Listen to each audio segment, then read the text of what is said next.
All right, g'day, and welcome to Angus Barrett Saddlery. I'm Angus Barrett, and Kirsty's asked me to do a video on the on my top picks. This video could be around for a while, but it's Christmas time 2022. I think it'll be around for a while because we don't need my top picks haven't changed in a long time. I don't think we'll need to do it next year.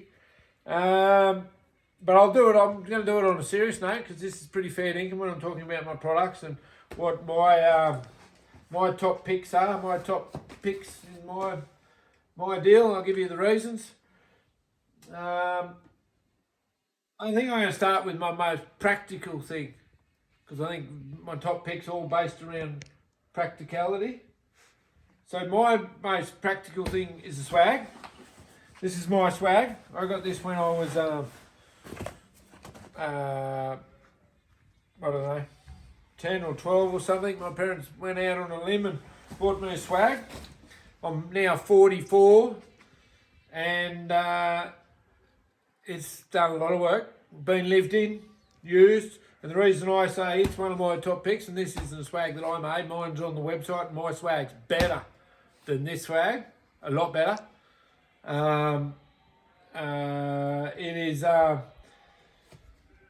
it's mate, everyone should have a good swag. If you live like me in the bush or you go places and you're young, and you should get your swag when you're young so that you can take it with you.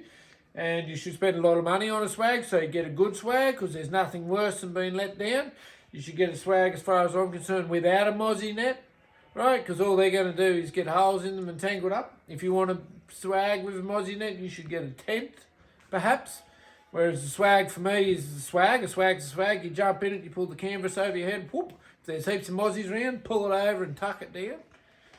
But a lot of people different anyway. This is my top pick for all these reasons. And you should have a swag with a leather strap, not a webbing strap. And your swag should take an absolute flogging and go with you.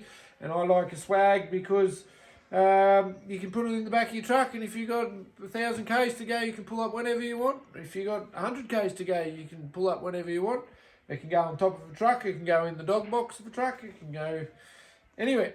So the swag, for me, is one of my number one things. And they've got a lot of canvas, etc., etc. A lot of good things in them, but there's videos on swag. Right, my second next favourite thing would be, I think, my little Yarrow wallet. Right, this is mine. It's got, look, it's even got $5 in it, stuck in the top here. Oh no, there's another 5 down the bottom. Don't spend my 5s, folks. I collect $5 notes. That's my savings.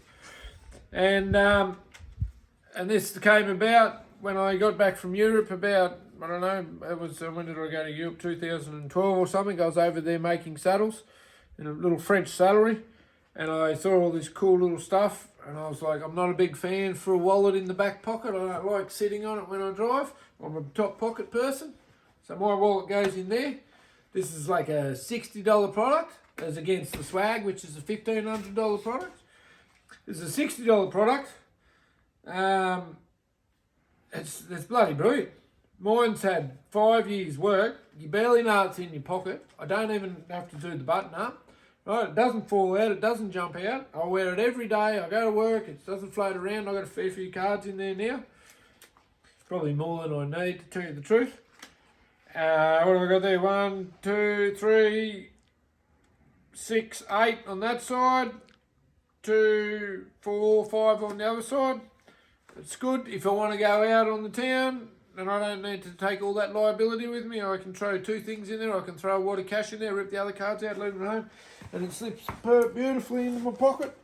And it's a very comfortable little thing. Or if I go to a wedding or something where I'm wearing a suit, I can put it in the suit pocket. That's the little Yarrow wallet. It's that'll be my number 2. Love it. $60. Can't go wrong. Great thing to have. Everyone should have one, unless you like a big wallet, of course. Well, I'm a third, so now we're moving on to some more practical stuff. I've always got a thing. The one-ear bridles. I came across these bridles when I started hanging around the cutting horse industry.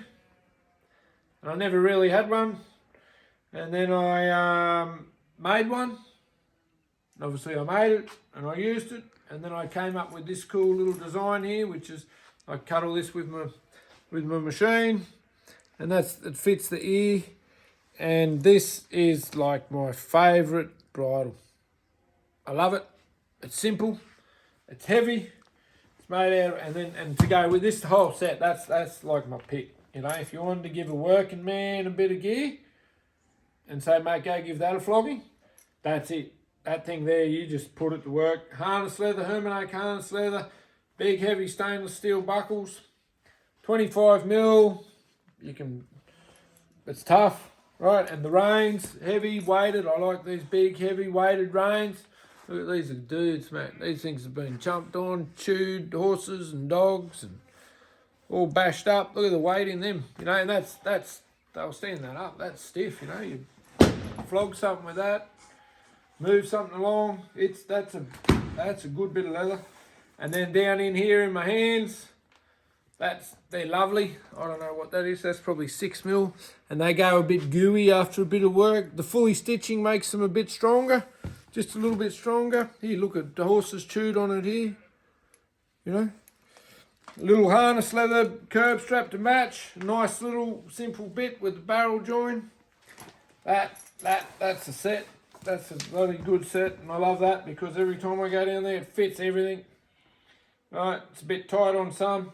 It's never loose. Everything I make tight. But it fits all the horses here, and I've got big heads and little heads. And mate, I love it. That's my favourite thing for a bridle. So what's that, number 3? Swag, little yarrow wallet, and the oney. Yeah, it's a toss up between these two. I'm going to say the knife roll, the bullock knife roll, because this is cool. I've designed this, I don't know, last year or the year before, right? And I think every ringer should have one of these, or every ute should have one of these. And this is the Victorinox. I think that's how you say it. Victorinox. That knife, I was given that knife by a friend for a 30th birthday present. It's a 20-inch butcher's knife. It holds its edge, not this exact knife. I wasn't given this one. Mine's still working, and I just love it. It's a beautiful knife. It fits well. It cuts well. You can cut a sandwich with it. You can cut a tomato with it. You can cut a sheep up with it. You can cut a bag open. No, I don't know. I've never cut a bag open with it.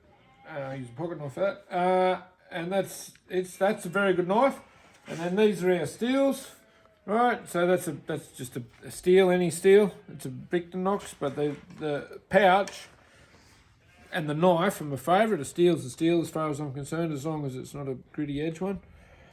I like a fine steel because I use the stone to sharpen. And this here leather knife roll is really cool. It's made out of an Italian veg tan leather. It's just another perfect Angus product. Designed to work, made to last. Throw her in the ute, put it under the ute, sit it down beside the ute, throw it, I don't care, put it in the camping box. It's meant to like go to work. That's what we do here. The fair income stuff. And I love the product, and I love the knife. The knife's good. I really like the knife. Alright, last thing. This is a bit of a luxury item. Now, these are brand new. Because I don't have a worn-in set. Otherwise, I would have got them. These are my French leather split reins, and then we have them joined as well. French leather reins. This leather. So when I was in France making saddles, I came across this leather, and we used to put it in the pardon me. I didn't used to put it in.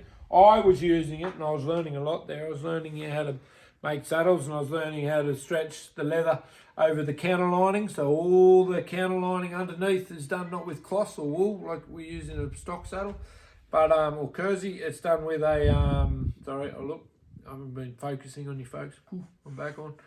It's done with a with leather, and also the seats are the leather, so it's beautiful. Anyway, it was a really sticky, dense leather, And I obviously worked out where it came from, where it was tanned, and I went and bought it and got a little bit of it, a little bit more of it. It's incredibly strong. It's chrome tanned, but it's dyed through, so it doesn't have that grey line in it, and it's incredibly supple. It's the hides are massive, which I can usually get 7-footers out of. It's a bit hard, but I still get a lot more 6-footers out of there. And so it makes, what I do is then I take a hide of this leather and I split them down into quite big strips, about 60 odd mil, and I fold them a bit more. I fold them 3 times, and then I double stitch them with a twin needle sewing machine. And there's a little seam down there, and the seam goes to the outside. That'll be that side. Seam goes to the outside and faces down. I roll it over there, and that's the inside. Little stainless steel buckle. What's that? 16 mil. And this is beautiful, incredible leather. Strong. It'll be stronger than those harness leather reins. We put a weight in the end of it, so it's got that hang, the same as what I got on there. But the rein itself, it feels different. It's just like, I think it would be a great competition rein. I've used them. I don't have any here worn in. I haven't used them like that much. I haven't used them in competition or anything like that. I have a lot of friends have, but I've definitely used them. I rode in them on a friend's bridle on the weekend, and I rode around with them, and they're lovely. And I don't need to use them because I know the leather. All right, I've used the leather for lots of other things, and they're bloody good things. And so that makes well, they come in at number 5, my French leather reins. French leather reins, number 5. There's no real order to this either, folks. The bullet knife roll, practical. The one ear, fully stitched bridle with a good bit. You buy bits from anywhere you like a bit, bits of selective. And the fully stitched 7-foot reins with weighted ends. The little Yarra, my wallet. Practical, just keep it simple. And swag. That's they're my top picks, Kirsty. Alright. Hey, Merry Christmas, folks. Whatever year it is. Stay cool.